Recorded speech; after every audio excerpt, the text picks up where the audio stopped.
Selamat datang kembali. Hari ini kita mau bahas tuntas satu gagasan penting nih dari buku Clear Thinking, Oke. yaitu soal mengenal kelemahan diri.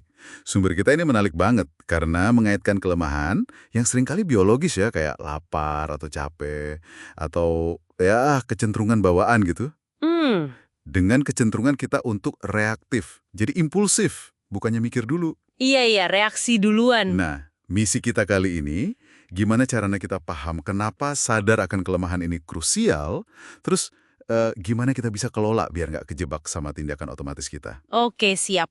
Nah, bagian yang menurut saya menarik dari sumber ini itu penjelasannya bahwa kita semua, ya tanpa kecuali, pasti punya kerentanan. Betul. Kondisi fisik kayak lapar, haus, capek, kurang tidur, atau stres itu kan nyata banget. Iya, biologis itu. Termasuk juga emosi, distraksi, sama perspektif kita yang terbatas. Ini bukan soal karakter jelek atau imana, tapi ya bagian dari paket jadi manusia aja gitu. Bener sekali. Dan yang perlu digarisbawahi ini, ya kondisi-kondisi inilah yang sering jadi pintu belakang gitu. Pintu belakang. Maksudnya? Iya, pintu masuk buat reaksi impulsif.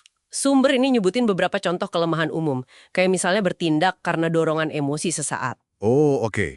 Emosi ngambil alih gitu ya? Iya, atau kerja tapi nggak maksimal, di bawah standar kemampuan kita. Atau takut memulai sesuatu. Takut gagal mungkin ya? Bisa jadi, atau cuma ngelihat dari kacamata sendiri aja, nggak mau lihat sudut pandang lain. Atau ini juga sering, terlalu ngandelin bakat tapi nggak mau usaha keras. Iya ya. Dan perilaku standar kita, maksudnya tindakan otomatis yang kita lakuin tanpa mikir panjang, itu seringnya justru manfaatin kelemahan yang nggak kita sadari atau kelola ini, ya kan? Nah, iya banget. Kita bisa aja ngerasa udah bikin keputusan rasional, padahal sebenarnya lagi dibajak. Dibajak sama rasa capek atau mungkin ego kita sendiri. Tepat. Inti dari sumber ini yaitu, kelemahan bawaan kita itu celah. Celah yang dipakai reaksi impulsif buat ngebajak pikiran jernih Anda. Oke, jadi mengenalinya itu langkah pertama buat nutup celah itu ya? Persis. Sumber ini ngasih dua strategi utama buat ngelolanya. Pertama, ya bangun kekuatan internal. Kekuatan internal, contohnya. Kayak akuntabilitas, kenal diri sendiri, kontrol diri, sama percaya diri. Ini dibahas lebih dalam sih di bagian lain buku itu, tapi ini penting sebagai fondasi. Oke. Bangun kekuatan diri, masuk akal.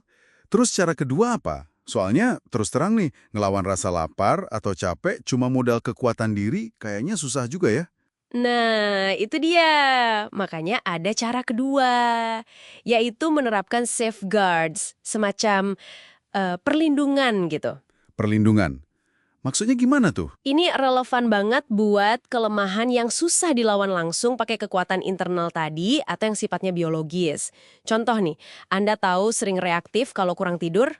Oh sering tuh, gampang keselut emosi ya. Nah, perlindungannya ya pastiin tidur cukup sebelum ada rapat penting misalnya. Atau sadar sering bias kalau nilai ide baru. Mungkin karena udah nyaman sama cara lama ya. Bisa jadi, perlindungannya ya bisa dengan minta pendapat orang lain dulu sebelum mutusin. Jadi ada check and balance. Kelemahan sendiri, sumbernya nyinggung ini nggak? Oh, disinggung banget. Dan ini bagian yang mungkin agak, nampar dikit ya. Wah, kenapa tuh? Kita ini cenderung jago banget ngelihat kekurangan orang lain. Tapi buat ngelihat atau nerima kekurangan diri sendiri, susahnya minta ampun. Aduh, iya juga sih. Menerima umpan balik soal kelemahan kita, kata sumber ini, itu kesempatan langkah buat perbaikan. Tapi seringnya kita sia-siain karena ego, nggak mau ngaku salah atau kurang. Wah, ini tamparan yang cukup kena ya. Kita jago lihat celah orang lain, tapi buta soal diri sendiri. Contoh Komandan Abrashov di USS Benfold yang diceritain itu pas banget dong ya buat ngambarin ini. Betul, pas banget. Dia nyadar potensi blind spotnya, yaitu dia gagal lihat dari sudut pandang kru kapal. Terus dia perhatiin hal kecil kayak antrian makan siang, di mana perwira biasa nyerobot antrian kru. Oh iya, ingat cerita itu. Nah, dengan dia ngubah itu dia nggak perlu kasih perintah formal. Cukup dengan dia sendiri ikut ngantre di belakang bareng kru lain. Dia ngasih contoh langsung ya. Iya, dia secara aktif melindungi diri dari kelemahan perspektifnya dan ngirim pesan kuat soal kesetaraan. Ini nunjukin kekuatan dari ngenalin dan secara aktif ngatasin kelemahan bahkan yang sifatnya sistemik atau nggak disengaja. Contoh sederhana tapi dampaknya gede banget ya. Jadi kalau kita tarik benang merahnya nih, Benang merahnya adalah Pertama kenali dulu titik rentan kita, mau itu yang biologis atau yang terbentuk karena kebiasaan atau pengamaman. Oke, kenali dulu. Terus secara sadar pilih strategi buat ngelolanya. Apa mau bangun kekuatan internal atau pasang pagar pengaman alias safeguards tadi? Jadi kombinasi keduanya bisa ya? Bisa banget. Justru itu kuncinya, biar kita nggak terus-terusan dikendaliin sama reaksi impulsif. Biar ada ruang buat pikiran yang lebih jernih. Bahkan dalam keputusan sehari-hari yang kelihatannya sepele. Jadi apa artinya semua ini buat Anda yang dengerin?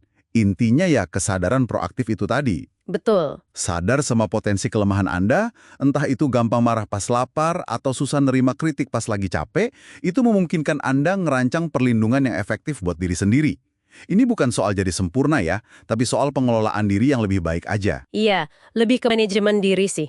Dan ini mungkin nyisain satu pertanyaan penting buat Anda renungkan. Apa tuh? Seberapa sering sih Anda secara sadar berhenti sejenak sebelum bereaksi atau ngambil keputusan, terus nanya ke diri sendiri? Ada nggak ya potensi titik buta atau kondisi biologis saya yang lagi bermain sekarang ini? Jeda sejenak pelap refleksi gitu ya? Iya, mungkin jeda singkat buat pertanyaan itu adalah pagar pengaman pertama yang paling gampang bisa Anda pasang. Coba deh.